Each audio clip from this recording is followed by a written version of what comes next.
আমাদের বহরমপুর ব্লকের মধ্যে বহরমপুর থানার অন্তর্গত হাতিনগর অঞ্চলে ঘূর্ণিতে জান মোহাম্মদপুর কৃষি সমবায় সমিতির একটি নির্বাচন ছিল।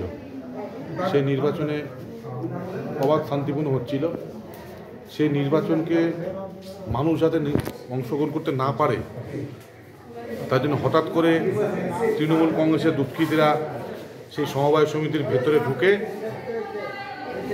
ভোট লুট করার চেষ্টা করে।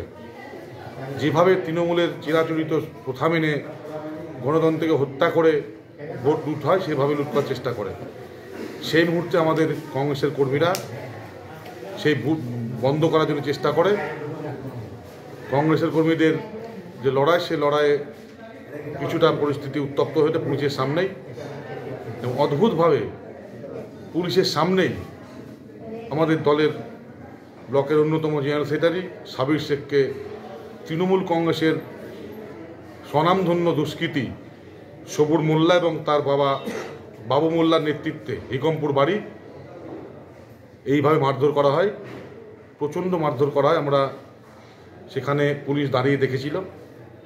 এই বাংলায় গণতন্ত্রকে হত্যা করার জন্য যা যা করার সেই করার চেষ্টা যেভাবে আগে করেছে এখনও করছে। এই ঘটনার বিরুদ্ধে আগামী দিন প্রতিবাদ হবে। এবং অদ্ভুত ব্যাপার যে মানুষ যেখানে নির্বাচনে স্বতঃস্ফূর্ত অংশগ্রহণ করছে, সেই নির্বাচনকে বাতিল করার জন্যে, বুথ দখল করার জন্যে পুলিশের সামনেই তৃণমূলের সশস্ত্র দুষ্কৃতীরা বাবু মোল্লার নেতৃত্বে এবং তার ছেলে সবুর মোল্লা তার নেতৃত্বে সমস্ত ঘটনা পরিকল্পিতভাবে হয় এবং সাবির শেখকে বিভৎসভাবে মারধর করা হয়।